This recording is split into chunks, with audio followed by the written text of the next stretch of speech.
ಆನೇಕಲ್ ತಾಲೂಕಿನ ಸೋಂಪುರ ಗೇಟ್ ಬಳಿ ಇರುವ ಗ್ರ್ಯಾಂಡ್ ಪ್ಯಾಲೇಸ್ ಆವರಣದಲ್ಲಿ ಸರ್ಜಾಪುರ ರೇಷ್ಮೆ ಬೆಳೆಗಾರರ ಹಾಗೂ ರೈತರ ಸೇವಾ ಸಹಕಾರ ಸಂಘದ 50ನೇ ವರ್ಷದ ಸುವರ್ಣ ಮಹೋತ್ಸವ ಸಮಾರಂಭವನ್ನು ಅದ್ದೂರಿಯಾಗಿ ಆಚರಿಸಲಾಯಿತು. ಹಾಗೆಯೇ 2025-26ನೇ ಸಾಲಿನ ಸರ್ವ ಸದಸ್ಯರ ಸಾಮಾನ್ಯ ಸಭೆಯನ್ನು ಏರ್ಪಡಿಸಲಾಗಿತ್ತು.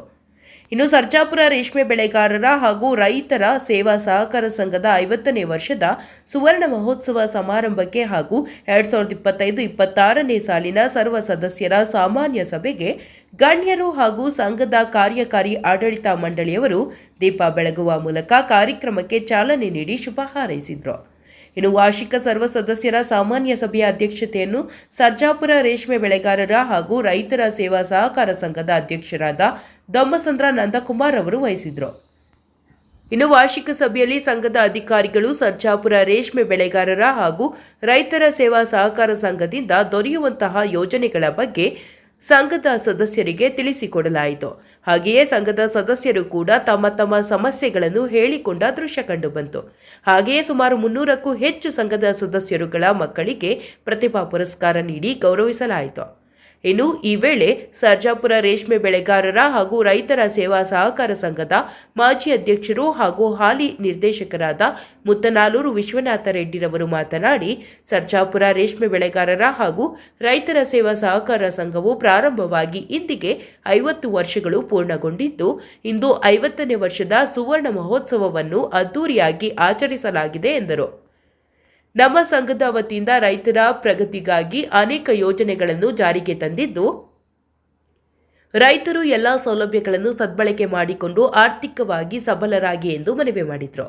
ಇನ್ನು ಸಭೆಯಲ್ಲಿ ಸರ್ಜಾಪುರ ರೇಷ್ಮೆ ಬೆಳೆಗಾರರ ಹಾಗೂ ರೈತರ ಸೇವಾ ಸಹಕಾರ ಸಂಘದ ಉಪಾಧ್ಯಕ್ಷ ತಿಂಡ್ಲು ಸತೀಶ್ ಕುಮಾರ್, ನಿರ್ದೇಶಕರುಗಳಾದ ಟಿ ಪಿಲ್ಲಾರೆಡ್ಡಿ, ಬ್ರಹ್ಮರೇಶ್, ಸುಬ್ಬಾರೆಡ್ಡಿ, ಹರೀಶ್ ಬಾಬು, ವೆಂಕಟೇಶ್, ಪವನ್ ಕುಮಾರ್, ಶ್ರೀಮತಿ ಶ್ವೇತಾ ರಾಘವೇಂದ್ರ, ಶ್ರೀಮತಿ ಆಶಾ ಕಿರಣ್, ಶ್ರೀಮತಿ ಸುಧಾ, ಸಂಘದ ಸಿಇಒ ಬಿವಿ ನಂಜಪ್ಪ ಮತ್ತು ಮಾಜಿ ಅಧ್ಯಕ್ಷರುಗಳು, ಸಂಘದ ಸದಸ್ಯರುಗಳು, ಸ್ಥಳೀಯ ಮುಖಂಡರುಗಳು, ಸಿಬ್ಬಂದಿ ವರ್ಗದವರು ಭಾಗವಹಿಸಿದ್ರು.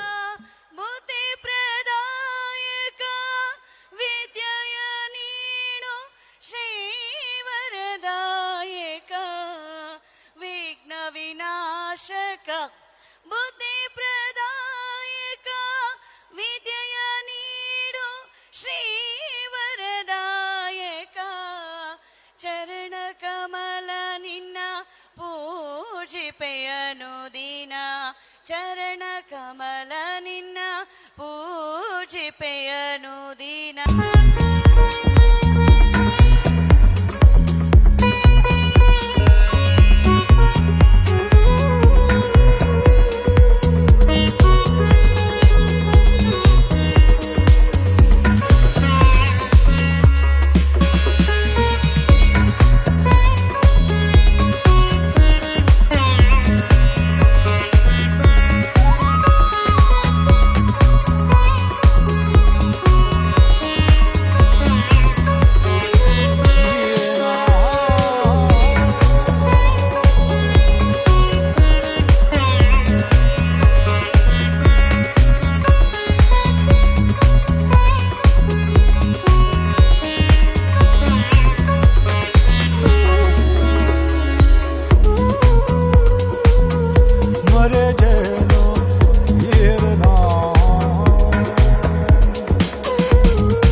ಪ್ಯಾಲೇಸ್, ಸರ್ಜಾಪುರ ರಸ್ತೆ, ಸೋಂಪುರ ಗೇಟ್, ಸೋಂಪುರ. ಸ್ಥಾಪನೆ 1976. ರೇಷ್ಮೆ ಬೆಳೆಗಾರರ ಹಾಗೂ ರೈತರ ಸೇವಾ ಸಹಕಾರ ಸಂಘ ನಿಯಮಿತ, ಸರ್ಜಾಪುರ, ಆನೇಕಲ್ ತಾಲೂಕು, ಬೆಂಗಳೂರು ನಗರ ಜಿಲ್ಲೆ. 2025-26ನೇ ಸಾಲಿನ ಸರ್ವ ಸದಸ್ಯರ ಸಾಮಾನ್ಯ ಸಭೆ ಹಾಗೂ ಸಂಘದ 50ನೇ ವರ್ಷದ ಸುವರ್ಣ ಮಹೋತ್ಸವದ ಆಮಂತ್ರಣ. ಸ್ಥಳ ರಾಯಲ್ ಪ್ಯಾಲೇಸ್ ಸರ್ಜಾಪುರ ರಸ್ತೆ ಸೋಂಪುರ ಗೇಟ್ ಸೋಂಪುರ 562125 ಸಂಘದ 2025-26ನೇ ಸಾಲಿನ ಸರ್ವ ಸದಸ್ಯರ ಸಾಮಾನ್ಯ ಸಭೆಯನ್ನು ದಿನಾಂಕ 15/7/2026 ಬುಧವಾರ ಬೆಳಗ್ಗೆ 10 ಗಂಟೆಗೆ ಸಂಘದ ಅಧ್ಯಕ್ಷರಾದ ಶ್ರೀ ಕೆ ನಂದಕುಮಾರ್ ಅವರ ಘನಾಧ್ಯಕ್ಷತೆಯಲ್ಲಿ ಈ ಕೆಳಕಂಡ ಕಾರ್ಯಸೂಚಿಯನ್ನು ಪರಿಶೀಲಿಸಿ ಅಂಗೀಕರಿಸಲು ಕರೆಯಲಾಗಿದೆ. ಕಾರ್ಯಕ್ರಮಗಳು: ಪ್ರಾರ್ಥನೆ, ಸ್ವಾಗತ, ಶ್ರದ್ಧಾಂಜಲಿ, 2025-26ನೇ ಸಾಲಿನ ಸರ್ವ ಸದಸ್ಯರ ಸಭೆಯ ತಿಳುವಳಿಕೆ ಪತ್ರವನ್ನು ಓದಿ ದಾಖಲು ಮಾಡುವುದು. ದಿನಾಂಕ 14/9/2025 ನಡೆದ ಸರ್ವ ಸದಸ್ಯರ ಸಭೆಯ ನಡವಳಿಕೆಗಳನ್ನು ಓದಿ ದಾಖಲು ಮಾಡುವುದು. 2025-26ನೇ ಸಾಲಿನ ಆಡಳಿತ ಮಂಡಳಿಯ ವರದಿ ಮತ್ತು ಅಂಗೀಕಾರ. 2025-26ನೇ ಸಾಲಿನ ಲೆಕ್ಕ ಪರಿಶೋಧನಾ ವರದಿ, ಆರ್ಥಿಕ ತಕ್ಕೆಗಳ ಮಂಡನೆ ಮತ್ತು ಅನುಪಾಲನಾ ವರದಿ ಅಂಗೀಕಾರ. 2025-26ನೇ ಸಾಲಿನ ನಿವ್ವಳ ಲಾಭ ವಿಲೇವಾರಿ. 2025-26ನೇ ಸಾಲಿನ ಅಂದಾಜಿಗಿಂತ ಹೆಚ್ಚಾಗಿರುವ ವೆಚ್ಚವನ್ನು ಪರಿಶೀಲಿಸಿ ಅನುಮೋದನೆ. 2026-27ನೇ ಸಾಲಿನ ಮುಂಗಡ ಪತ್ರ ಮಂಜೂರಾತಿ. 2025-26ನೇ ಸಾಲಿನಲ್ಲಿ ಸದಸ್ಯರನ್ನು ಸೇರಿಸಿಕೊಂಡ ಮತ್ತು ಸದಸ್ಯತ್ವ ಅಂತ್ಯಗೊಂಡ ಸಂಕ್ಷಿಪ್ತ ವರದಿ. ಸದಸ್ಯರಿಂದ ಸಂಘದ ಕನಿಷ್ಠ ಸೇವೆಗಳ ಬಳಕೆಗಳ ಬಗ್ಗೆ ವಿಮರ್ಶೆ. ಠೇವಣಿದಾರರು ಠೇವಣಿಯನ್ನು ವಾಪಸ್ ನೀಡಲು ಪಡೆಯಬೇಕಾದ ಕನಿಷ್ಠ ದಾಖಲಾತಿಗಳು ಹಾಗೂ ಸಾಕ್ಷಿಗಳ ಬಗ್ಗೆ ಪರಿಶೀಲಿಸಲಾಗುವುದು ಎಂದು ತಿಳಿಸಿದರು. ಸಂಘದ ಸದಸ್ಯರಾದ ಕೊಂಸಂದ್ರ ಗ್ರಾಮದ ಶ್ರೀ ಕೃಷ್ಣಾರೆಡ್ಡಿರವರು ಮಾತನಾಡಿ, ಸಾಲಗಳಿಗೆ ವಿಧಿಸುವ ಬಡ್ಡಿಯನ್ನು ಕಡಿಮೆ ಮಾಡುವಂತೆ ಸಲಹೆ ನೀಡಿದರು. ಸಂಘದಲ್ಲಿ ಸದಸ್ಯರ ವೈಯಕ್ತಿಕ ಖಾತೆಯ ವ್ಯವಹಾರದ ಮಾಹಿತಿ SMS ಸರಿಯಾಗಿ ಬರುತ್ತಾ ಇಲ್ಲ ಎಂದು ಹೇಳಿದರು. ಸುವರ್ಣ ಮಹೋತ್ಸವಕ್ಕೆ ನಿಗದಿಪಡಿಸಿರುವ ಅಂದಾಜು ಬಜೆಟನ್ನು ಕಡಿಮೆ ಮಾಡಲು ಸೂಚಿಸಿದರು. ಪುಟ ಸಂಖ್ಯೆ 3ರಿಂದ 7 ಮುದ್ರಣ ಆಗಿದೆ. ಎಲ್ರಿಗೂ ಬುಕ್ಕು ಪೋಸ್ಟ್ ಮಾಡಿದ್ದೀವಿ ಮತ್ತು ವಾಟ್ಸಪ್ಪಲ್ಲಿ ಎಲ್ರಿಗೂ ಮೆಸೇಜ್ ಮಾಡಿದ್ದೀವಿ. ಸಂಘದ ಸದಸ್ಯರು ಮಾರ್ಚ್ ತಿಂಗಳ ಅಂತ್ಯಕ್ಕೆ 5,735 ಜನ ಇದ್ದಾರೆ. ಷೇರು ಬಂಡವಾಳ ಮಾರ್ಚ್ ಅಂತ್ಯಕ್ಕೆ 3,82,000 ಷೇರು ಬಂಡವಾಳ ಇದೆ. 3,82,00,000. ಕಾಯ್ದಿಟ್ಟ ನಿಧಿಗಳು 18,33,10,000 ಷೇರು ಬಂಡವಾಳ ಕಾಯ್ದಿಟ್ಟು ನೀಡಲಿದೆ. ಠೇವಣಿಗಳು 194,75,69,000 ಠೇವಣಿಗಳಿದೆ. ಹೂಡಿಕೆಗಳು 61,79,86,000 ಇದೆ. ಸಾಲಗಳು ಒಟ್ಟು 166,76,26,000 ಇದೆ. ಇದರಲ್ಲಿ KCC ಲೋನ್ 3,26,00,000. 2025-26ನೇ ಸಾಲಿನಲ್ಲಿ ವ್ಯಾಪಾರ ಲಾಭ 1,50,01,000. ನಿವ್ವಳ ಲಾಭ 2025-26ನೇ ಸಾಲಿನಲ್ಲಿ 5,17,63,555 ರೂಪಾಯಿ 66 ಪೈಸೆ. ಸಂಘವು ಸ್ಥಾಪನೆಯಾಗಿ ಇಂದಿಗೆ 50 ವರ್ಷ ಪೂರ್ಣಗೊಂಡಿದೆ. ಈ ಸುಸಂದರ್ಭದಲ್ಲಿ ಗರಿಷ್ಠ 50 ವರ್ಷ ಸ್ವರ್ಣ ಮಹೋತ್ಸವಕ್ಕೆ 5,17,63,555 ರೂಪಾಯಿ ನಿವ್ವಳ ಲಾಭ ಗಳಿಸಿದೆ ಅಂತ ಹೇಳಲು ಸಂಘದ ಆಡಳಿತ ಮಂಡಳಿ ಸಂತೋಷ ವ್ಯಕ್ತಪಡಿಸ್ತಾ ಇದೆ. ಎಲ್ಲ ಸದಸ್ಯರಿಗೂ ಆಡಳಿತ ಮಂಡಳಿಗೂ ಮತ್ತು ಎಲ್ಲ ರೈತರ ಪರವಾಗಿ ಸುಸ್ವಾಗತನ ನಾನು ಬಯಸ್ತಿದ್ದೇನೆ. ಇವತ್ತು 2025-26ನೇ ಸಾಲಿನಲ್ಲಿ 25% ಸೇಡ್ ಡಿವೈಡರ್ ಕೊಟ್ಟಿದ್ದಾರೆ. 7% ಜಾಸ್ತಿ ಮಾಡಿದ್ದಾರೆ. ಒಳ್ಳೆ ಉತ್ತಮ ಆಗಿದೆ. ಮತ್ತು 18% ಇರೋದ್ರಿಂದ 25% ಬಂದಿದೆ ಅಂದರೆ ತುಂಬ ಉತ್ತಮದಲ್ಲಿ ಭಾಳ ಯಶಸ್ವಿಯಾಗಿ ಮಾಡಿದ್ದಾರೆ. ಸಿಬ್ಬಂದಿ ವರ್ಗ ಹಾಗೂ ಆಡಳಿತ ಮಂಡಳಿ ವರ್ಗ ಇದು ಕೈ ಜೋಡಿಸಿದಂಥ ಎಲ್ಲ ಸದಸ್ಯರಿಗೂ ಕೂಡ ಧನ್ಯವಾದ ಹೇಳಬೇಕು. ಆದರೆ ಒಂದೇ ಒಂದು ಪ್ರಾರ್ಥನೆ ಮಾಡ್ಕೊತೀನಿ, ಇವತ್ತಿನ ದಿವಸ ಏನು ರೈತರಿಗೆ ಭೂ ಕಬಳಿದಾರರು KEDB ಎಕ್ವೇಷನ್ ಮಾಡ್ತಿದಾರೋ ಅದೆಲ್ಲ ಹೋಗ್ಬಿಟ್ರೆ ಮುಂದಿನ ವರ್ಷ ಇದು ಉಳಿತದ ಇಲ್ವೋ ಗೊತ್ತಿಲ್ಲ. ಆದರೆ ಅಲ್ಲಿವರೆಗೂ ಬಿಡದಂಗೆ ಕಾಪಾಡಿಕೊಳ್ಳೋದು ನಮ್ಮೆಲ್ಲರ ಕರ್ತವ್ಯ ಅಂತ ನಾನು ಕೇಳ್ಕೊಳ್ತಾ ಇದ್ದೀನಿ ಮೊದಲಿಗೆ. ಯಾಕಂದರೆ ಇಷ್ಟುವರೆಗೂ ಲಾಭ 76ರಿಂದ 20ವರೆಗೂ ಬಂದಿದೆ ಅಂದರೆ ಇದು ಎಲ್ಲರ ಕರ್ತವ್ಯ. ಈ KEDB ಅವ್ರನ್ನ ದಯವಿಟ್ಟು ಭೂ ಕಬಳಿದಾರನ ಯಾವುದೇ ಕಾರಣಕ್ಕೂ ಇನ್ನು ಸ್ವಲ್ಪ ರೈತರು ಇಟ್ಕೊಂಡಿರೋದನ್ನ ಕಳ್ಕೊಂಡ್ಬಿಟ್ರೆ ನಾವು ಮುಂದಿನ ದಿನದಲ್ಲಿ ಸಭೆ ಸಮಾರಂಭಗಳಲ್ಲಿ ಬರೋಕ ಮಾಹಿತಿಗಳನ್ನು ಕೇಳಿದ್ದೀವಿ ಹೋದ ವರ್ಷ. ಅದರಲ್ಲಿ ಅವರು ನೆರವೇರಿಸ್ತೀವಿ ಅಂತ ಹೇಳಿದ್ದಾರೆ, ಆದರೆ ಕಾರ್ಯರೂಪಕ್ಕೆ ತಂದಿಲ್ಲ. ಏನಂದರೆ ನಾವು ನಮ್ಮ ಠೇವಣಿ ಎಲ್ಲ ಇಲ್ಲೇ ಇಟ್ಟು ನಮ್ಮ ಠೇವಣಿ ಮೇಲೆ ಬರೋ ಬಡ್ಡಿಯನ್ನು ಲಾಭಾಂಶ ತೋರಿಸ್ತಾ ಇದ್ದಾರೆ. ನಾವು ಇದರಲ್ಲಿ ಸಾಲ ಮಡಗಿ ಅದರ 1% ಕಮ್ಮಿ ಮಾಡಿ ಅಂತ ಹೇಳಿದ್ರೆ ಅವರು ನಮಗೆ ಮಾಡೋದಕ್ಕೆ ಒಪ್ಪಿಗೆ ಇಲ್ವೇನೋ, ಅದನ್ನು ಮಾಡಲಿಲ್ಲ. ಆದರೂ ಈ ಮುಂದಿನ ವರ್ಷ ಮಾಡ್ತಾರೇನೋ, ಅವ್ರನ್ನ ಕಳ್ಕಳಿಯಿಂದ ಕೇಳ್ಕೊಳ್ತೀವಿ. ನಾವು ಬೇರೆ ಯಾರೂ ಅಲ್ಲ, ರೈತರೇ ಇಲ್ಲಿ ಸಾಲ ತೆಗೆದುಕೊಳ್ಳೋದು, ರೈತರೇ ದುಡ್ಡು ಇಲ್ಲಿ ಇಟ್ಟುಬಿಟ್ಟು ಅವ್ರಿಗೆ ಇದು ಕಳಿಸ್ಕೊಡ್ತಾ ಇದ್ದೀವಿ ಲಾಭಾಂಶ ಹೆಚ್ಚಾಗಿ.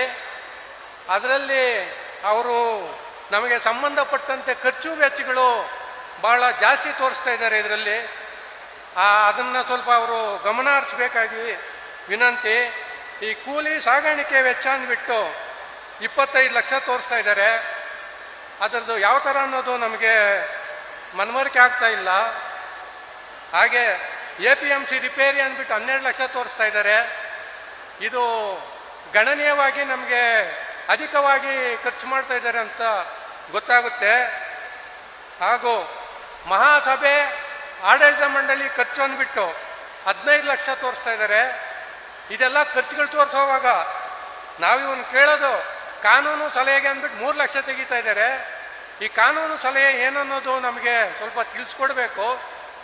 ಹಾಗೂ ಇದರಲ್ಲಿ ನಮ್ಮ ಸಗಟು ಚಿಲ್ಲರೆ ವ್ಯಾಪಾರಿಗಳ ಇದರಲ್ಲಿ ನಿಗದಿತ ಲಾಭಾಂಶ ಇಷ್ಟು ಬರುತ್ತೆ ಅನ್ನೋದು ಎಲ್ಲೂ ಗಣನೆಗೆ ತಗೊಳ್ತಾ ಇಲ್ಲ. ಅದನ್ನು ಸ್ವಲ್ಪ ಸಂಘದ ಆಡಳಿತ ಮಂಡಳಿಯವರು ಗಮನ ಹರಿಸಿ ಅದರ ಬಗ್ಗೆ ಸ್ವಲ್ಪ ನಿಗಾ ವಹಿಸ್ಬೇಕಂದ್ಬಿಟ್ಟು ನಮ್ಮ ಈ ಮಾತಾಡಲು ಇಲ್ಲಿ ಅನುವು ಮಾಡಿಕೊಟ್ಟಿದ್ದಕ್ಕೆ ಸಹಕಾರ ಮಂಡಳಿಯವರಿಗೂ ಹಾಗೂ ಸದಸ್ಯರಿಗೂ ಹೊಂದಿಸ್ತಾ ನನ್ನ ಮಾತನ್ನು ಕೃಷ್ಣಾರೆಡ್ಡಿ ಅಂತ ಸಜ್ಜಾಪುರ. ನಮ್ಮ ಸಜ್ಜಾಪುರದಲ್ಲಿ ನಾವು ಸುಮಾರು ದಿವಸದಿಂದ ಕೋರ್ಕೊಳ್ತಾ ಇದ್ದೀವಿ. ನಮ್ಮ ಸೊಸೈಟಿ ಪರವಾಗಿ ರೈತರಿಂದ ತರಕಾರಿ ಖರೀದಿ ಮಾಡಿ ನಾವು ಇಲ್ಲೊಂದು ಮಾರ್ಕೆಟ್ ಮಾಡಿ ಗ್ರಾಹಕರಿಗೆ ಕೊಡಬೇಕಂತ ನಾವು ಬಹಳಷ್ಟು ದಿನದಿಂದ ಬೇಡಿಕೆ ಇಟ್ಟಿದ್ದೀವಿ. ದಯವಿಟ್ಟು ಅದೊಂದು ಮಾಡಿಕೊಡ್ಬೇಕು. ಗ್ರಾಹಕರಿಂದನೂ ರೈತರಿಂದನೂ ಹೊಂದ್ಕೊಂಡು ತರಕಾರಿನ ಗ್ರಾಹಕರಿಗೆ ಮಾರೋ. ರೈತರ ಸೇವಾ ಸಹಕಾರ ಸಂಘಕ್ಕೆ 50 ವರ್ಷ ಪೂರ್ಣಗೊಂಡಿದೆ. ಈ ಸಂದರ್ಭದಲ್ಲಿ ಸುವರ್ಣ ಮಹೋತ್ಸವ ಹಾಗೂ ವಾರ್ಷಿಕ ಮಹಾಸಭೆಗೆ ಆಗಮಿಸಿರುವಂತಹ ಎಲ್ಲ ಸದಸ್ಯರಿಗೆ ಮೊದಲಿಗೆ ಸ್ವಾಗತವನ್ನು ಕೊಡ್ತೇನೆ. ಈ ಸಂಘ ತುಂಬ ಕಷ್ಟ ರೀತಿಯಿಂದ ಬಂದಿದೆ. ಯಾಕೆಂದರೆ ಈಗ ಏನು ಲಾಭಾಂಶ ಇದೆ, ಈ ಲಾಭಾಂಶ ನಾವು ನೋಡಬೇಕು ಅಂದರೆ ಅನೇಕ ಅಧ್ಯಕ್ಷರು ಮತ್ತು ಆಡಳಿತ ಮಂಡಳಿಯ ಸದಸ್ಯರುಗಳು ತುಂಬ ಶ್ರಮಪಟ್ಟಿದ್ದಾರೆ. ಅವ್ರದ್ದೆಲ್ಲನೂ ಈಗ ನಾವು ಒಂದು ಕಿರುಚಿತ್ರ ಮಾಡಿ ನಿಮಗೆ ತೋರಿಸಿದ್ದೀವಿ.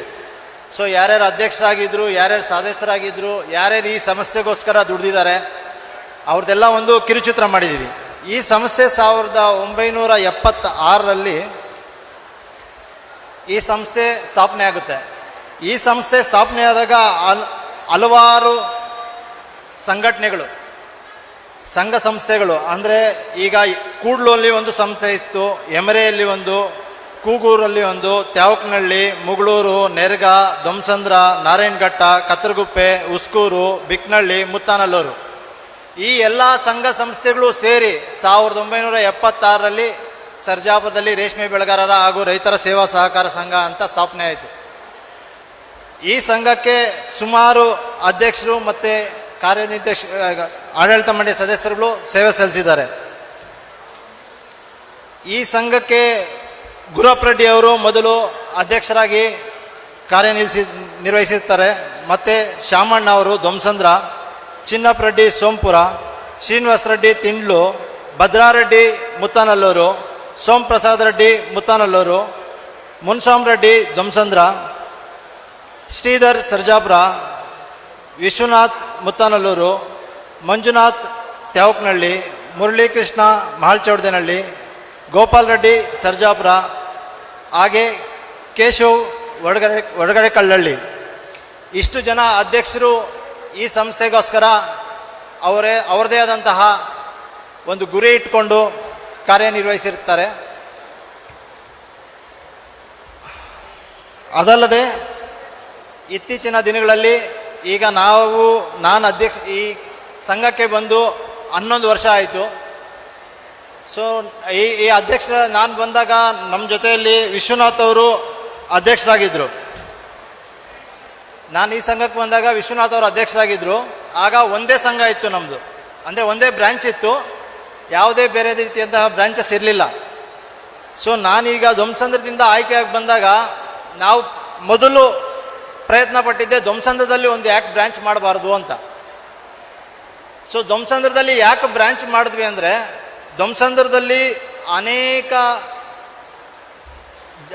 ರೈತರಿರ್ಬೋದು, ಸಾಮಾನ್ಯ ಜನ ಇರ್ಬೋದು, ಈಗ ಯಾವುದೋ ಒಂದು ಶಾಲೆಗೆ ಮಕ್ಕಳನ್ನ ಸೇರಿಸ್ಬೇಕು ಅಂದಾಗ ಯಾವುದೋ ಒಂದು ಒಡವೆನ ಎತ್ಕೊಂಡೋಗಿ ಸಾಲ ಇಟ್ಟು ಫೀಸ್ ಕಟ್ತಾರೆ. ಈಗ ನಾನು ಧ್ವಂಸಂದ್ರದ ಮಾತ್ರ ಹೇಳ್ತೀನಿ, ನನಗೆ ಗಮನಕ್ಕೆ ಬಂದಿರೋ ಹಂಗೆ ಸುಮಾರು ಸೇಟು ಅಂಗಡಿಗಳಲ್ಲಿ ಹೋಗಿ ಒಡವೆ ಇಡ್ತಾ ಇದ್ರು. ಸೊ ಅದು ಒಂದು ವರ್ಷ ಆದಮೇಲೆ ಅಲ್ಲಿ ಒಂದು ವರ್ಷ ಕರೆಕ್ಟಾಗಿ ಹೋಗಿ ಬಿಡಿಸ್ಕೋಬೇಕು. ಒಂದು ವರ್ಷದ ಮೇಲೆ ಒಂದು ತಿಂಗಳಾದ್ರೂ ನಾನು ಹರಾಜು ಹಾಕ್ಬಿಟ್ಟಿದ್ದೀನಿ, ಟೈಮ್ ಮುಗಿದೋಯ್ತು, ಇಲ್ಲ ರೆಸಿಪ್ಟ್ ತೊಗೊಂಡೋಗಿಲ್ಲ, ರೆಸಿಪ್ಟ್ ಕಳೆದೋಯ್ತು ಅಂದರೆ ರೆಸಿಪ್ಟ್ ಇಲ್ಲ ಅಂದರೆ ನಿನಗೆ ದುಡ್ಡು ಒಡವೆ ವಾಪಸ್ ಇಲ್ಲ. ಸುಮಾರು ಜನ ರೈತರು, ನಮ್ಮ ರೈತರಿರ್ಬೋದು, ಸಾರ್ವಜನಿಕರಿರ್ಬೋದು, ಒಡವೆನ ಕಳ್ಕೊಂಡಿದ್ದಾರೆ. ಇದು ನಮ್ಮ ಗಮನಕ್ಕೆ ಬಂದು ನಾವು ಅಲ್ಲಿ ಸೇಟುಗಳ ಹತ್ರ ಮಾತಾಡಿದಾಗೂ ತುಂಬಾ ಗಲಾಟೆನೇ ಆಯಿತು. ಈಗ ನಾವು ನಮ್ಮ ಬ್ರ್ಯಾಂಚ್ನ ಓಪನ್ ಮಾಡಬೇಕು ಅಂದಾಗ ಫಸ್ಟು ಆಯಿತು, ಒಂದು ಬ್ರ್ಯಾಂಚ್ ಓಪನ್ ಮಾಡೋಣ ಧ್ವಂಸಂದ್ರದಲ್ಲಿ, ಇನ್ನೊಂದು ಬ್ರ್ಯಾಂಚ್ ಅಂತ ಓಪನ್ ಮಾಡಿದಾಗ ಒಳ್ಳೆ ರೆಸ್ಪಾನ್ಸ್ ಬಂತು, ಅದು ಉತ್ತಮ ರೀತಿಯಲ್ಲಿ ನಡ್ಕೊಂಡೋಯ್ತು. ಅದೇ ರೀತಿ ಮುತ್ತನಲ್ಲೂರು, ಮುಗಳೂರು ಮತ್ತು ನೆರ್ಗ, ಆಮೇಲೆ ಧ್ವಂಸಂದ್ರದಲ್ಲಿ ಸಜ್ಜಾಪುರದಲ್ಲಿ ಮತ್ತು ಇನ್ನೊಂದು ಬ್ರ್ಯಾಂಚು, ಹೆಡ್ ಆಫೀಸ್ ಒಂದು, ಈ ರೀತಿ ಅನೇಕ ಬ್ರ್ಯಾಂಚ್ಗಳು ಮಾಡಿದ್ಮೇಲೆ ಎಲ್ಲ ರೈತರಿಗೂ ಅನುಕೂಲ ಆಗಿದೆ. ಈಗ ಧ್ವಂಸಂದ್ರದಲ್ಲಿ ಇರುವಂತಹ ಬ್ರ್ಯಾಂಚು ಅತಿ ಉತ್ತಮವಾದಂತಹ ರೀತಿಯಲ್ಲಿ ನಡ್ಕೊಂಡು ಹೋಗ್ತಾ ಇದೆ. ಅದೇ ರೀತಿ ಎಲ್ಲ ಬ್ರ್ಯಾಂಚುಗಳು ನಡ್ಕೊಂಡು ಹೋಗ್ತಾ ಇದೆ. ಈಗ ಎಲ್ಲ ಬ್ರ್ಯಾಂಚಸ್ ನಾವು ಎಲ್ಲ ಕಡೆನೂ ಮಾಡಿರೋದ್ರಿಂದ ಎಲ್ಲನೂ ಸರ್ಜಾಪುರಕ್ಕೆ ಬಂದು ವಹಿವಾಟು ಮಾಡಬೇಕು ಅನ್ನೋದು ಒಂದು ಇದಾಯಿತು. ಎಲ್ಲನೂ ಅವ್ರವ್ರ ಹತ್ರದಲ್ಲಿ, ಅವ್ರವ್ರ ಗ್ರಾಮದಲ್ಲಿ ಒಂದೊಂದು ಬ್ರ್ಯಾಂಚ್ ಇರೋದ್ರಿಂದ ಎಲ್ಲರಿಗೂ ಅನುಕೂಲ ಆಗಿದೆ. ಅದೇ ರೀತಿ ರೈತರಿಗೆ ಅನುಕೂಲ ಆಗುವಂಗೆ ಬೆಳೆ ಸಾಲ ಮತ್ತು ಮಾರ್ಟಿಗೇಜ್ ಲೋನು ಮತ್ತು ಚಿನ್ನದ ಸಾಲ ಕೊಡೋದ್ರಿಂದ ಈಗ ಉದಾಹರಣೆಗೆ ಹೇಳಬೇಕು ಅಂದರೆ ಬೇರೆ ಬ್ಯಾಂಕ್ಗಳಲ್ಲೂ ಲೋನ್ ಕೊಡ್ತಾ ಇದ್ದಾರೆ, ಚಿನ್ನದ ಲೋನ್ ಕೊಡ್ತಾ ಇದ್ದಾರೆ. ನಾವು ಹೋಗಿ ಅಲ್ಲಿ ತಗೋಬೇಕು ಅಂದರೆ ಈಗ ಬೇರೆ ಬ್ಯಾಂಕ್ಗಳಲ್ಲಿ ಒಂದು ಫಾರಮ್ ಫಿಲಪ್ ಮಾಡೋಕ್ಕಾಗ್ತಾಯಿಲ್ಲ ನಮ್ಮ ಕೈಯಲ್ಲಿ. ಒಂದು ಫಾರಮ್ ಫಿಲಪ್ ಮಾಡಿದ್ರೆ ಆಯ್ತು, ಅದನ್ನು ಹೋಗಿ ತೊಗೊಂಡು ಕೊಟ್ಟರು ಅಲ್ಲಿರೋಂಥ ಅಧಿಕಾರಿಗಳು ಇಲ್ಲ ಅವ್ರ ಸ್ಟಾಫ್ ಯಾರಿದ್ದಾರೋ ಅವ್ರು ಕನ್ನಡದಲ್ಲೇ ಮಾತಾಡೋಕೆ ಬರಲ್ಲ. ನಾವೇನು ಹೇಳಿದ್ರೆ ಅವ್ರು ಹಿಂದಿಯಲ್ಲಿ ಹೇಳ್ತಾರೆ. ನಾವು ಅವ್ರ ಹತ್ರ ಸಂಭಾಷಣೆ ಮಾಡೋಕ್ಕೆ ಆಗ್ತಾ ಇಲ್ಲ. ಅದೆಲ್ಲ ಗಮನದಲ್ಲಿ ಇಟ್ಕೊಂಡು ನಮ್ಮ ಬ್ಯಾಂಕಲ್ಲಿ ಬಂದಿದ ತಕ್ಷಣ ಯಾರಿಗೂ ತೊಂದರೆ ಆಗಬಾರ್ದು ಅಂತ ಯಾರೇ ಬರಲಿ ನಾವೇ ಫಾರಮ್ ಫಿಲ್ ಮಾಡಿಕೊಟ್ಟು ಅವ್ರಿಗೆ ಯಾವುದೇ ರೀತಿ ತೊಂದರೆ ಆಗದಿರೋ ರೀತಿಯಲ್ಲಿ ನಮ್ಮ ಗ್ರಾಹಕರನ್ನ ನಾವು ನೋಡ್ಕೊಳ್ತಾ ಇದ್ದೇವೆ. ಅದಲ್ಲದೆ ಈಗ ಸುಮಾರು ಜನ ಹೇಳಿದ್ರು ಚಿನ್ನದ ಮೇಲೆ ಬಡ್ಡಿ ಜಾಸ್ತಿ ಬ್ಯಾಂಕಲ್ಲಿ, ಏನಾದರೂ ಮಾಡಿ ಅಂತ ಕಳೆದ ಬಾರಿನೂ ಹೇಳಿದ್ರು, ಈ ಬಾರಿನೂ ಹೇಳಿದ್ರು. ಸೊ ಅದರಿಂದ ಈ ಬಾರಿ ಸುವರ್ಣ ಮಹೋತ್ಸವ ಪ್ರಯುಕ್ತ 50 ಪೈಸೆಗಳ ಬಡ್ಡಿಯನ್ನು ಕಡಿಮೆ ಮಾಡಿ ನಮ್ಮ ರೈತರಿಗೆ ಮುಂದಿನ ದಿನಗಳಲ್ಲಿ ಚಿನ್ನ ಸಾಲನ ಕೊಡೋ ವ್ಯವಸ್ಥೆಯನ್ನು ಮಾಡ್ತೀವಿ. ಇವತ್ತಿಂದ ಮುಂದಿನ ದಿನಗಳಲ್ಲಿ 50 ಪೈಸೆನ ಕಡಿಮೆ ಮಾಡ್ತೇವೆ. ಆಮೇಲೆ ಗಜೇಂದ್ರ ಅವರು ಮಾತಾಡಿದ್ರು, KEB ಹಿಡಿದು ಅದು ಎಲ್ಲರಿಗೂ ಗೊತ್ತಿರೋದೇ, ಎಲ್ಲ ರೀತಿಯಾದಂತಹ ಹೋರಾಟಗಳು ನಡೀತಾ ಇದ್ದಾವೆ. ಇದು ಸರ್ಕಾರಿ ಮಟ್ಟದ್ದು, ಎಲ್ಲರೂ ಕೈ ಜೋಡಿಸ್ತಾ ಇದ್ದೀವಿ. ಇದು ಬಿಡಬೇಕು. ಯಾಕೆಂದರೆ ನಮಗೆ ಇರೋದೇ ಭೂಮಿ, ನಾವು ಭೂಮಿ ನಡ್ಕೊಂಡೇ ಬದುಕಿರೋದು. ಸೊ ನಮಗೆ ಇರೋದೇ ವ್ಯವಸಾಯ. ನಮ್ಮ ವ್ಯವಸಾಯನೇ ಕಿತ್ಕೊಬಿಟ್ರೆ ಮುಂದಿನ ಪೀಳಿಗೆಗೆ ನಾವು ಏನು ಮಾಡಬೇಕು? ಅದ್ರ ಬಗ್ಗೆ ಗಜೇಂದ್ರ ಅವರು ಹೇಳಿದ್ದಾರೆ, ಅದನ್ನು ಇದು ಮಾಡೋಣ. ಕೃಷ್ಣಾರೆಡ್ಡಿ ಅವರು ಅದೇ ಚಿನ್ನದ ಬಗ್ಗೆ, ಅದೇ ಸಾಲದ ಬಗ್ಗೆ ಕಡಿಮೆ ಮಾಡಿ ಅಂತ ಹೇಳಿದ್ದಾರೆ. ಅದ್ರ ಬಗ್ಗೆ ಈಗ 50 ಪೈಸಾ ಕಡಿಮೆ ಮಾಡ್ತೀವಿ ಇವತ್ತಿಂದ. ಮತ್ತು ಕೃಷ್ಣಾರೆಡ್ಡಿ ಸರ್ಜಾಪುರ ತರಕಾರಿ ಮಾರ್ಕೆಟ್ ಕೇಳಿದ್ದಾರೆ. ಸೊ ಅದು ಆಯಿತು, ಅದನ್ನು ಚರ್ಚೆ ಮಾಡಿ ಅದನ್ನು ಯಾವ ರೀತಿ ಅದನ್ನು ನೋಡಿ ಅದಕ್ಕೊಂದು ಯಾವ ರೀತಿ ಮಾಡ್ಬೋದು, ಇಲಾಖೆಗೆ ಒಂದು ಅರ್ಜಿ ಬರೆದು ಅದ್ರ ಬಗ್ಗೆ ಒಂದು ಚರ್ಚೆ ಮಾಡ್ತೇವೆ. ಮತ್ತು ಶಿವಶಂಕರ್ ಅವರು ಮಕ್ಕಳಿಗೆ 5,000 ಕೊಡ್ತಾ ಇದ್ದಾರೆ, ಅದನ್ನು ಮಕ್ಕಳಿಗೆ ಪ್ರೋತ್ಸಾಹಧನ 10,000 ಮಾಡಿ ಅಂತ ಹೇಳಿದ್ದಾರೆ. ಸೊ ಅದು ಮುಂದಿನ ದಿನಗಳಲ್ಲಿ ಚರ್ಚೆ ಮಾಡಿ ಅದನ್ನು ಒಂದು ಕಾರ್ಯರೂಪಕ್ಕೆ ತರ್ತೇವೆ.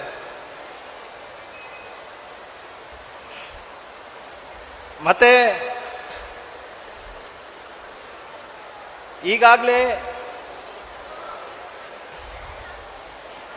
ಚಿನ್ನದ ಸಾಲ ಏನು ನೀವು ಚಿನ್ನ ಇಟ್ಟಿದ್ದೀರಾ ಅದಕ್ಕೆ ನಾವು ಇನ್ಶೂರೆನ್ಸ್ ಅಂತಾನೆ 32 ಲಕ್ಷ ಇನ್ಶೂರೆನ್ಸ್ ತಗೊಳ್ತೀವಿ.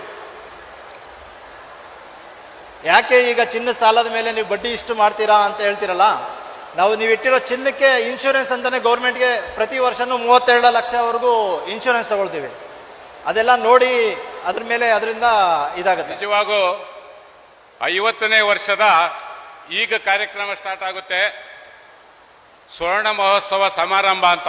ಯಾಕಂದ್ರೆ ವಾರ್ಷಿಕ ಸಭೆ ಆದ್ಮೇಲೆ ಇದನ್ನು ಮಾಡಬೇಕು ಅಂತ ಆಡಳಿತ ಮಂಡಳಿ ಅಧ್ಯಕ್ಷರೆಲ್ಲ ತೀರ್ಮಾನ ಮಾಡಿದ್ವಿ. ಈ ಸಮಾರಂಭಕ್ಕೆ ಉದ್ಘಾಟನೆ ಬಿ ಶಿವಣ್ಣನವರು, ಮಾನ್ಯ ಶಾಸಕರು, ಜನಪ್ರಿಯ ಶಾಸಕರು ಆನೇಕಲ್ ತಾಲೂಕು, ಅವರನ್ನು ಸಹ ಮನೆಗೆ ಹೋಗಿ ಭೇಟಿ ಮಾಡಿದ್ವಿ. ಬೆಳಗ್ಗೆ ಅವರು 10 ಗಂಟೆಗೆ ನನಗೆ ಫೋನ್ ಮಾಡಿ ನಾನು ಬರೋದಕ್ಕೆ ಸಾಧ್ಯವಿಲ್ಲ, ದೆಹಲಿಯಲ್ಲಿದ್ದೀನಿ, ದಯವಿಟ್ಟು ಮುಂದುವರಿಸಿ ಅಂತ ಹೇಳಿದರು.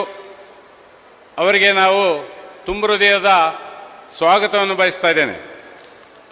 ತದನಂತರ ಮುಖ್ಯ ಅತಿಥಿಗಳಾಗಿ ಡಾಕ್ಟರ್ CN ಮಂಜುನಾಥ್, ಲೋಕಸಭಾ ಸದಸ್ಯರು, ಬೆಂಗಳೂರು ಗ್ರಾಮಾಂತರ, ಅವರು ಸಹ ದೆಹಲಿಯಲ್ಲಿದ್ದೀವಿ ಅಂತ ಹೇಳಿದ್ದಾರೆ.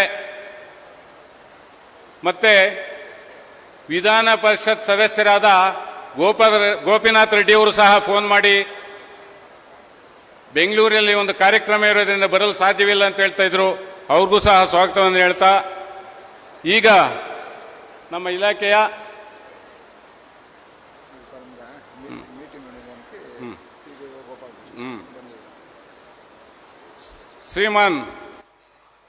ಶ್ರೀಮತಿ ಮಾನಸ ಕೃಷ್ಣಪ್ಪನವರು ಬರಬೇಕಾಗಿತ್ತು. ಅವರ ಪರವಾಗಿ ಗೋಪಾಲ್ ಕೃಷ್ಣ ಅವರು ಬಂದಿದ್ದಾರೆ, ಅವರು ವೇದಿಕೆ ಮೇಲೆ ಬರಬೇಕಂತ ಕೇಳ್ಕೊಳ್ತಾ ಇದ್ದೇನೆ. ಸಹಕಾರ ಸಂಘಗಳ ಉಪನಿರ್ದೇಶಕರ ಪರವಾಗಿ ಅವರಿಗೆ ನಮ್ಮ ಸಂಘದ ಪರವಾಗಿ ಸ್ವಾಗತವನ್ನು ಕೋರ್ತಾ ಇದ್ದೇವೆ.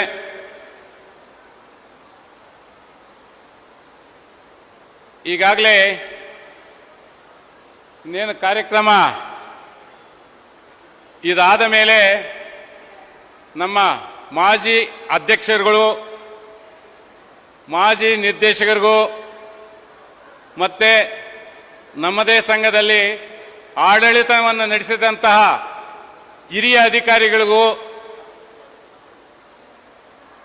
ಇಲ್ಲಿ ಸಮಾರಂಭ ನಂಬಿಕೊಂಡಿದ್ದೇವೆ. ಎಲ್ಲರೂ ದಯವಿಟ್ಟು ಊಟ ಆದ್ಮೇಲೂ ಸಹ ಇಲ್ಲಿ ಬರಬೇಕಂತ ಕೇಳ್ಕೊಳ್ತಾ ಇದ್ದೇವೆ. 2-3 ನಮ್ಮ ಅಧ್ಯಕ್ಷರಾಗ್ಲೇನೆ ಗೋಲ್ಡ್ ಲೋನ್ ಮೇಲೆ 50 ಪೈಸೆಯನ್ನು ನಾವು ಕಡಿಮೆ ಮಾಡ್ತೀವಿ ಅಂತ ಈ ಸುವರ್ಣ ಮಹೋತ್ಸವ ಸಮಾರಂಭದಲ್ಲಿ ಹೇಳಿದ್ರು. ಬಹಳ ಖುಷಿ ಆಯಿತು. ಬಟ್ ಅದರಿಂದ ಸಂಘಕ್ಕೆ ವರ್ಷಕ್ಕೆ 75 ಲಕ್ಷ ರೂಪಾಯಿ ಕಡಿಮೆ ಆಗುತ್ತೆ ವರ್ಷದಲ್ಲಿ. ಆದ್ರೂ ಸಹ ಲಾಭಾಂಶ ನಿಮ್ಮಿಂದ ಚೆನ್ನಾಗಿ ಬಂದಿರೋದ್ರಿಂದ ಈಗಿನ ಅಧ್ಯಕ್ಷರು ಅದನ್ನು 50 ಪೈಸೆ ಕಡಿಮೆ ಮಾಡಬೇಕು ಅಂತ ನಮ್ಮ ಆಡಳಿತ ಮಂಡಳಿ ಪರವಾಗಿ ಕೇಳಿದಾಗ ಅದನ್ನೆಲ್ಲರೂ ಒಪ್ಪಿಗೆ ಕೊಟ್ಟಿದ್ದಾರೆ. ಒಂದು 2-3 ಕೆಲವು ಕ್ವಶನ್ ಕೇಳಿದ್ರು ನಮ್ಮ ಕೊಂಸಂದ್ರ ಕೃಷ್ಣಾರೆಡ್ಡಿ ಅವರು. ಕೂಲಿ ಸಾಗಾಣಿಕೆ ವ್ಯಾಪಾರದ ವೆಚ್ಚ 25 ಲಕ್ಷ ಆಗಿದೆ, ಯಾಕೆ ಅಂತ. ಕೆಲವರಿಗೆ ಇದು ಅರ್ಥ ಆಗಲ್ಲ. ಇದು ನಾವು ಸಹಕಾರ ಸಂಘದಲ್ಲಿ ಮೊದಲಿಂದನೂ ರೇಷನ್ ಕೊಡೋದಕ್ಕೆ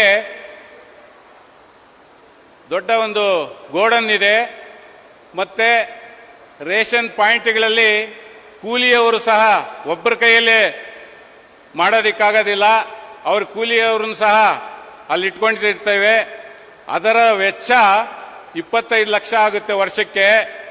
ಅದರ ಒಂದು ಸಂಘದಿಂದ ಅದನ್ನು ಸೇವೆ ಮಾಡ್ತಾ ಇದ್ದೀವಿ. ಅದರಲ್ಲಿ ಹೆಚ್ಚು ಲಾಭ ಸಿಗೋದಿಲ್ಲ. ಅದು ಒಂದು ಸೇವೆ ಅಂತ ಭಾವಿಸ್ತೇವೆ. ಮತ್ತೆ ಕಾನೂನು ಸಲಹೆಗೆ 3 ಲಕ್ಷ ಯಾಕೆ ಅಂತ ಕೇಳಿದ್ರು. ಸೋಂಪುರ ಗೇಟಲ್ಲಿ ನಮ್ಮ ಒಂದು ಜಾಗ ಇದೆ, ಅದು ಇನ್ನ ಅದರ ಮೇಲೆ ಹೈಕೋರ್ಟಲ್ಲಿ ಒಂದು ಕೇಸ್ ಇದೆ. ನಾವು ಇರೋ ಸರ್ಜಾಪುರ ಹೆಡ್ ಆಫೀಸನ್ನು ಸಹ ಹೈಕೋರ್ಟಲ್ಲಿ ಒಂದು ಸರ್ಜಾಪುರದವರು 2 ಕಡೆಯಿಂದ ಒಂದು ಕೇಸ್ ಹಾಕಿದ್ದಾರೆ. ಅದಕ್ಕೆ ಲಾಯರ್ ಫೀಸು, ಬಂದು ಹೋಗೋ ಖರ್ಚು ವರ್ಷಕ್ಕೆ ಒಂದು 3 ಲಕ್ಷ ಆಗುತ್ತೆ ಅಂತ ಖರ್ಚಲ್ಲಿ ತೋರಿಸಿದ್ದಾರೆ. ಜಾಹೀರಾತು ಖರ್ಚು ಯಾಕೆ ಅಂತ 15 ಲಕ್ಷ ಹೇಳಿದಾಗ, ಯಾವುದೇ ನಾವು ಕಾರ್ಯಕ್ರಮ ಮಾಡಿದಾಗ, ಈಗ ನೋಡಿ ಒಂದು ಪುಸ್ತಕ ಪ್ರಿಂಟ್ ಮಾಡಿ ಕಳಿಸಬೇಕು, ಕೆಲವೊಂದು ಕಾರ್ಯಕ್ರಮಗಳನ್ನು ಹಮ್ಮಿಕೊಂಡಾಗ ಆಗಿರೋ ಖರ್ಚೆಲ್ಲ ಜಾಹೀರಾತಿನಲ್ಲಿ ಹಾಕಿರ್ಬೋದು ನಂಜಪ್ಪನವರು, ಅದು ಅಂತ ನಾನು ಭಾವಿಸ್ತಾ ಇದ್ದೇನೆ. ಮತ್ತೆ ಸರ್ಜಾಪುರ ಕೃಷ್ಣಾರೆಡ್ಡಿ ಅವರು ತರಕಾರಿ ಒಂದು ಮಾರ್ಕೆಟ್ ಮಾಡಿ ಅಂತ ಹೇಳಿದ್ರು. ನಮ್ಮ ಭಾಗದಲ್ಲೆಲ್ಲಾನು ಈಗಾಗಲೇ ರೈತರ ಭೂಮಿಯನ್ನ ಕಬ್ಬಳಿಸೋಕೆ ಬಂದಿದ್ದಾರೆ. ನಮ್ದು ಇನ್ನೂ ಒಂದು ಯೋಚನೆ ಇತ್ತು, ನಮ್ಮದೇ ಜಾಗ ಇದೆ, ಒಂದು ಕೋಲ್ಡ್ ಸ್ಟೋರೇಜ್ ಮಾಡಬೇಕು, ರೈತರ ಒಂದು ತರಕಾರಿ ಅಕಸ್ಮಾತ್ ಅವು ಸೇಲ್ ಆಗಿಲ್ಲ, ಕೋಲ್ಡ್ ಸ್ಟೋರೇಜ್ ಇಡೋ ಒಂದು ವ್ಯವಸ್ಥೆ ಮಾಡಬೇಕು ಅಂದ್ಕೊಂಡಿದ್ವಿ. ಅದು ಸಾಧ್ಯವಾಗಿಲ್ಲ. ಮುಂದಿನ ತಿಂಗಳಾದರೂ ಆಡಳಿತ ಮಂಡಳಿಯವರು ತೀರ್ಮಾನ ತೆಗೆದುಕೊಂಡು ಅದು ಮಾಡ್ಬೋದು ಅಂತ ಹೇಳ್ತಾ, ಈ ಕಾರ್ಯಕ್ರಮಕ್ಕೆ ಬಂದಂತಹ ಎಲ್ಲ ಮಾಜಿ ಅಧ್ಯಕ್ಷರಿಗೂ, ಮಾಜಿ ಸದಸ್ಯರಿಗೂ, ಈಗಿರೋ ಆಡಳಿತ ಮಂಡಳಿಯವರಿಗೂ, ಸಿಬ್ಬಂದಿ ವರ್ಗದವರಿಗೂ ಎಲ್ಲರಿಗೂ ಸಹ ಧನ್ಯವಾದಗಳನ್ನು ತಿಳಿಸ್ತಾ ನನ್ನ ಮಾತನ್ನು ಮುಗಿಸ್ತಾ ಇದ್ದೀನಿ. ವಿಶೇಷವಾಗಿ ವಿದ್ಯಾರ್ಥಿ ಪುರಸ್ಕಾರವನ್ನು ಸ್ವೀಕರಿಸಲು ಬಂದಿರುವ ನನ್ನ ನೆಚ್ಚಿನ ವಿದ್ಯಾರ್ಥಿನಿಯರಿಗೂ, ನಿಮ್ಮ ಪ್ರೀತಿಯ ಪರಿಸರ ಪ್ರೇಮಿ ಇಟ್ಟಗೂರು ವೆಂಕಟೇಶ್ ಮಾಡೋ ನಮಸ್ಕಾರಗಳು.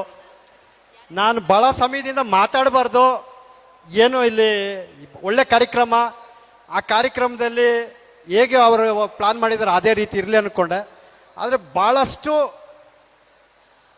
ನಿಜ ಹೇಳ್ತಾ ಇದ್ದೀನಿ. ಅವ್ರು ಯಾರೋ ಹೇಳಿದ್ರು ಅಧ್ಯಕ್ಷರು ಉಪಾಧ್ಯಕ್ಷರು ಮಾತ್ರ ಮಾಜಿ ಅಧ್ಯಕ್ಷರು ಮಾತಾಡಿ ಅಂತ.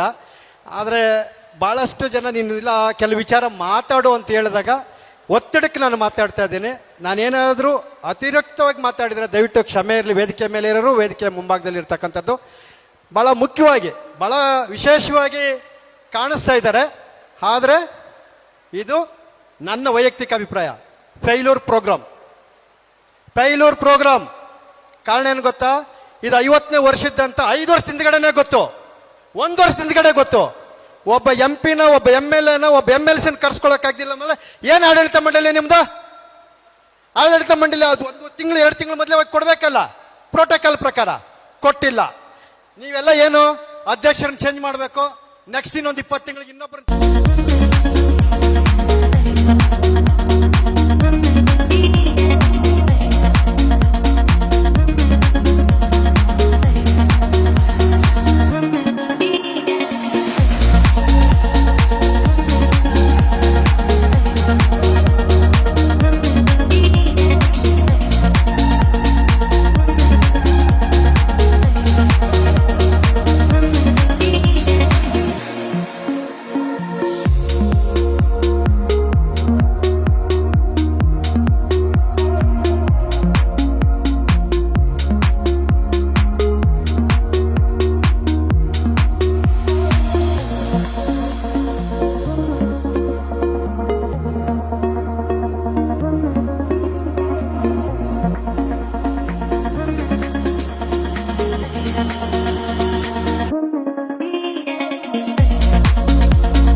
25-26ನೇ ಸಾಲಿನ ವಾರ್ಷಿಕ ಮಹಾಸಭೆ ಮತ್ತು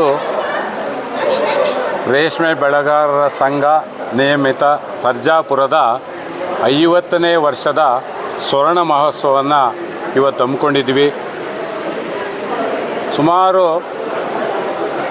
ಹಳೆಯ ಅಧ್ಯಕ್ಷರುಗಳು ನಿರ್ದೇಶಕರುಗಳ ಒಂದು ಕನಸಿನ ಅದನ್ನು ಇವತ್ತಿನ ದಿವಸ ನಿಜವಾಗ 50 ವರ್ಷ ಪೂರೈಸಿದಾಗ ಒಂದು ಈ ಸರ್ಜಾಪುರ ಹೋಬಳಿಯ ಹಲವಾರು ಸಹಕಾರ ಸಂಘಗಳು ಒಂದಾದಾಗ 1976ನೇ ಇಸ್ವಿಯಲ್ಲಿ ಸ್ಥಾಪನೆ ಆಯಿತು. ಇವತ್ತಿಗೆ 50 ವರ್ಷ ಪೂರೈಸಿದೆ. 50ನೇ ವರ್ಷಕ್ಕೆ 5,17,63,555 ರೂಗಳನ್ನು ಈ ಸಂಘ ಇವತ್ತು ನಿವ್ವಳ ಲಾಭವನ್ನು ತೋರಿಸಿ ಇವತ್ತಿನ ದಿವಸ 25% ಶೇರ್ ಡಿವಿಡೆಂಡ್ ಸಹ ಹಂಚೋದಕ್ಕೆ ತೀರ್ಮಾನ ಆಯಿತು. ಅದರ ಜೊತೆಯಲ್ಲಿ ಈಗಿನ ಆಡಳಿತ ಮಂಡಳಿಯ ಅಧ್ಯಕ್ಷರು, ಉಪಾಧ್ಯಕ್ಷರು, ಎಲ್ಲ ನಿರ್ದೇಶಕರು ಸೇರಿ ಗೋಲ್ಡ್ ಲೋನ್ ಮೇಲೆ 50 ಪೈಸೆಯನ್ನು ಕಡಿಮೆ ಮಾಡ್ತೀವಿ ಅಂತ ಹೇಳಿದ್ದಾರೆ. ನಿಜವಾಗೂ ಈ ಸಂಘದಲ್ಲಿ 50 ಪೈಸೆ ಕಡಿಮೆ ಆದರೆ ವರ್ಷಕ್ಕೆ 85 ಲಕ್ಷ ಲಾಭ ಕಡಿಮೆ ಆಗುತ್ತೆ. ಆದ್ರೂ ಯೋಚನೆ ಮಾಡದೆ ಅದನ್ನೊಂದು ಜಾರಿ ಮಾಡಿದ್ದೀವಿ. ಅದರ ಜೊತೆಯಲ್ಲಿ ನ್ಯಾಷನಲ್ ಲೈಫ್ ಬ್ಯಾಂಕಲ್ಲಿ 6.75 ಠೇವಣಿ ಮೇಲೆ ಬಡ್ಡಿ ಕೊಡ್ತಾರೆ. ಆದರೆ ನಮ್ಮ ಸಹಕಾರ ಸಂಘದಲ್ಲಿ 8%, ವಯಸ್ಸಾದವರಿಗೆ 8.5% ಇದು ಠೇವಣಿಗಳ ಮೇಲೆ ಬಡ್ಡಿ ಕೊಡ್ತಾ ಇದ್ದೀವಿ. ನಿಜವಾಗೂ ನಮಗೆ ಸಿಗೋದು 1.5, ಯಾಕಂದರೆ ನಾವು ಲೋನು 11%, ಗೋಲ್ಡ್ ಲೋನು 10% ಕೊಡ್ತಾ ಇದ್ವಿ. 1.5 ಅದೇ ಲಾಭದಲ್ಲಿ ಎಲ್ಲ ಖರ್ಚುಗಳನ್ನು ಕಳೆದು ಲಾಭಾಂಶವನ್ನು ನೀಡಿರೋದಲ್ಲದೆ ಎಲ್ಲ ರೈತರಿಗೂ, ಸುಮಾರು ರೈತರ ಮಕ್ಕಳಿಗೆ ಪ್ರತಿಭಾ ಪುರಸ್ಕಾರ, ಯಾರೇ ಯಾವುದೇ ಸಮಯದಲ್ಲಿ ಬಂದ್ರೂ ಗೋಲ್ಡ್ ಲೋನ್ ಕೊಡೋದು, ಇದಕ್ಕೆಲ್ಲ ನಮ್ಮ ಆಡಳಿತ ಮಂಡಳಿಯ ಜವಾಬ್ದಾರಿ ಇತ್ತು. ಅದರ ಜೊತೆಯಲ್ಲಿ ನಮ್ಮದ CEO ಆದ ನಂಜಪ್ಪನವರು, ಎಲ್ಲ ಶಾಖಾ ವ್ಯವಸ್ಥಾಪಕರು, ಸಿಬ್ಬಂದಿ ವರ್ಗದವರು ಒಂದು ಒಳ್ಳೆಯ ದುಡಿಮೆಯಿಂದ ಇವತ್ತು ದಿವಸ ಈ ಸಂಘವನ್ನು ರಾಜ್ಯ ಮಟ್ಟಕ್ಕೆ ಕೊಂಡೊಯ್ದಿರೋದಕ್ಕೆ ಎಲ್ಲ ಸದಸ್ಯರ ಪರವಾಗಿ, ನಮ್ಮ ಆಡಳಿತ ಮಂಡಳಿ ಪರವಾಗಿ ಧನ್ಯವಾದ ತಿಳಿಸ್ತಾ ಇದ್ದೇವೆ. ಮುಂದಿನ ದಿನಗಳಲ್ಲಿ ಇನ್ನೂ ಹೆಚ್ಚಾಗಿ ಬದಲಾವಣೆಯನ್ನು ನಿರೀಕ್ಷಿಸಿದ್ದಾರೆ ಕೆಲವು ಸದಸ್ಯರು. ಅದನ್ನು ಹಂತ ಹಂತವಾಗಿ ಪೂರೈಸೋದಕ್ಕೆ ಎಲ್ಲರ ಪರವಾಗಿ ನಾವು ಮಾತನ್ನು ಕೊಡ್ತಾ ಇದ್ದೀವಿ. ಧನ್ಯವಾದ. ರೇಷ್ಮೆ ಬೆಳೆಗಾರರ ಹಾಗೂ ರೈತರ ಸೇವಾ ಸಹಕಾರದ ಸಂಘದ ಇವತ್ತು 50ನೇ ವರ್ಷ ಪೂರ್ಣಗೊಂಡಿದೆ. ಈ ಸಂದರ್ಭವಾಗಿ ಸುವರ್ಣ ಮಹೋತ್ಸವವನ್ನು ಆಚರಣೆ ಮಾಡಿರುವಾಗ ಎಲ್ಲ ಸದಸ್ಯರು ಒಗ್ಗಟ್ಟಾಗಿ ಬಂದು ಈ ಸಭೆಗೆ ಹಾಜರಾಗಿದ್ದಾರೆ. ಈ ಸಂದರ್ಭದಲ್ಲಿ 50 ವರ್ಷದಿಂದ ಎಷ್ಟು ಜನ ಅಧ್ಯಕ್ಷರಾಗಿದ್ದರು ಮತ್ತು ನಿರ್ದೇಶಕರಾಗಿದ್ದರು, ಸೊ ಅವ್ರನ್ನೆಲ್ಲನೂ ಮತ್ತೊಮ್ಮೆ ನೆನೆಯುವಂತಹ ಸಮಯ ಸಿಕ್ಕಿದೆ.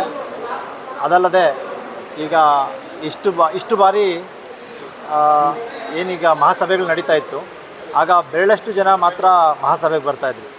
ಸೊ ಈಗ ಮಹಾಸಭೆಗೆ ನಮ್ಮದು ಒಟ್ಟು ಸದಸ್ಯರು 5,700 ಜನ ಇದ್ದಾರೆ.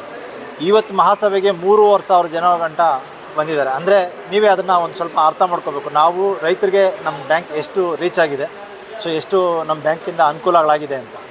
ಸೊ ಬೇರೆ ಬ್ಯಾಂಕ್ಗಳನ್ನ ಅನುಕೂಲ ಇದು ಮಾಡಿಕೊಂಡ್ರೆ ನಮ್ಮ ಬ್ಯಾಂಕಲ್ಲಿ ಎಲ್ಲರಿಗೂ ಉತ್ತಮ ರೀತಿಯಂತಹ ಸಾಲಗಳಿರ್ಬೋದು, ವ್ಯವಸ್ಥೆಗಳಿರ್ಬೋದು ಮಾಡಿಕೊಟ್ಟಿದ್ದೀವಿ. ಅದಲ್ಲದೆ ಇವತ್ತು ನಮ್ಮ ಬ್ಯಾಂಕು 5,17,00,000 ಲಾಭಾಂಶ ಬಂದಿದೆ. ಸೊ ಈ ಲಾಭಾಂಶ ಬರೋದಕ್ಕೆ ಎಲ್ಲ ಆಡಳಿತ ಮಂಡಳಿಯವರು, ಸಿಬ್ಬಂದಿ ವರ್ಗದವರೇ ಕಾರಣ ಇದಕ್ಕೆ. ಸೊ ಸಿಬ್ಬಂದಿ ವರ್ಗದವರು ಅವರು ಪ್ರಾಂಪ್ಟಾಗಿ ಕೆಲಸ ಮಾಡೋದ್ರಿಂದ ಇವತ್ತು ಲಾಭಾಂಶವನ್ನು ನೋಡೋಕ್ಕೆ ನಾವು ತುಂಬ ಅನುಕೂಲ ಆಗಿದೆ. ಸುವರ್ಣ ಮಹೋತ್ಸವವನ್ನು ಮತ್ತು ವಾರ್ಷಿಕ ಮಹಾಸಭೆಯನ್ನು ಹಮ್ಮಿಕೊಂಡಿದ್ದು ತುಂಬ ಯಶಸ್ವಿಯಾಗಿ ನಡೆದಿದ್ದು, ಈ ದಿನ ಸುವರ್ಣ ಮಹೋತ್ಸವದ ಅಂಗವಾಗಿ ಎಲ್ಲ ಸದಸ್ಯರಿಗೂ ಒಂದು ಸಿಹಿ ಮತ್ತು ಗಿಫ್ಟ್ ಬಾಕ್ಸ್ ಮುಖಾಂತರ ಎಲ್ರಿಗೂ ಇದು ಮಾಡಿ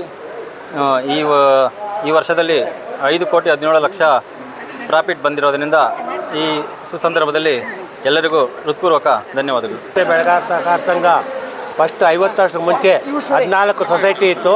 14 ಸೊಸೈಟಿ ಮರ್ಜ್ ಆಗಿ ಆ ಸೊಸೈಟಿ ಸರ್ಜಾಪುರ ರೇಷ್ಮೆ ಬೆಳೆಗಾರ ಸಹಕಾರ ಸಂಘ ಆಯಿತು. ಅದು ಒಂದು ಸೊಸೈಟಿ ಇತ್ತು, 1ರಿಂದ 5 ಸೊಸೈಟಿ ಆಗೈತೆ. ಎಲ್ಲ ಜನರ ನಮ್ಮ ಸಿಬ್ಬಂದಿ ಶ್ರಮ ಈ 5 ಕೋಟಿ 17 ಲಕ್ಷ ಚಿಲ್ಲರೆ ಲಾಭಾಂಶ ಬಂದಿದೆ. ಅದಕ್ಕೆ ಧನ್ಯವಾದಗಳು ಸಿಬ್ಬಂದಿ ವರ್ಗಕ್ಕೆ. ಇವಾಗ ಏನಂದರೆ ಸುಮಾರು 5 ಕೋಟಿ 70 ಲಕ್ಷ ಸಂಪಾದನೆ ಮಾಡಿದ್ದಾರಲ್ಲ, ಅದಕ್ಕೆ 17 ಲಕ್ಷ 5 ಕೋಟಿ 17 ಲಕ್ಷ ಲಾಭಾಂಶ ತಂದಿರೋದ್ರಿಂದ ನಮ್ಮ ಸಿಬ್ಬಂದಿ ವರ್ಗಕ್ಕೆ ಧನ್ಯವಾದಗಳು ಹೇಳ್ತಾ ಇದ್ದೀನಿ. ಜೈ ಹಿಂದ್, ಜೈ ಭಾರತ್ ಮಾತಾ. ರೇಷ್ಮೆ ಬೆಳೆಗಾರರ ಸಂಘದ ವತಿಯಿಂದ 50ನೇ ವರ್ಷದ ವಾರ್ಷಿಕೋತ್ಸವ ಸಮಾರಂಭವನ್ನು ತುಂಬ ಅದ್ಧೂರಿಯಾಗಿ ಕೊಟ್ಟು ಎಲ್ಲರಿಗೂ ನಮ್ಮ ಕಡೆಯಿಂದ ಎಲ್ಲ ಇದರ ಈ ಸಂಘದ ವತಿ ಕಡೆಯಿಂದ ಹೃತ್ಪೂರ್ವಕ ಸ್ವಾಗತವನ್ನು ಕೋರುತ್ತೇವೆ. ರೇಷ್ಮೆ ಬೆಳೆಗಾರರ ಹಾಗೂ ರೈತರ ಸೇವಾ ಸಹಕಾರ ಸಂಘದ ಬ್ಯಾಂಕ್ ಈ ದಿನ 50 ವರ್ಷ ಸಂಪೂರ್ಣಗೊಂಡಿದ್ದು, ಇವತ್ತು ಒಂದು ಗೋಲ್ಡನ್ ಜೂಬ್ಲಿ ಕಾರ್ಯಕ್ರಮವನ್ನು ಅತ್ಯಂತ ವಿಜೃಂಭಣೆಯಾಗಿ ಮಾಡಿದ್ದೀವಿ. ಇದರಲ್ಲಿ ಈ ಸಲ ಸ್ಪೆಷಲ್ ಏನಂದರೆ 5 ಕೋಟಿ ಲಾಭವನ್ನು ನಮ್ಮ ಬ್ಯಾಂಕ್ ಅವರು ಪಡ್ಕೊಂಡಿದ್ದಾರೆ.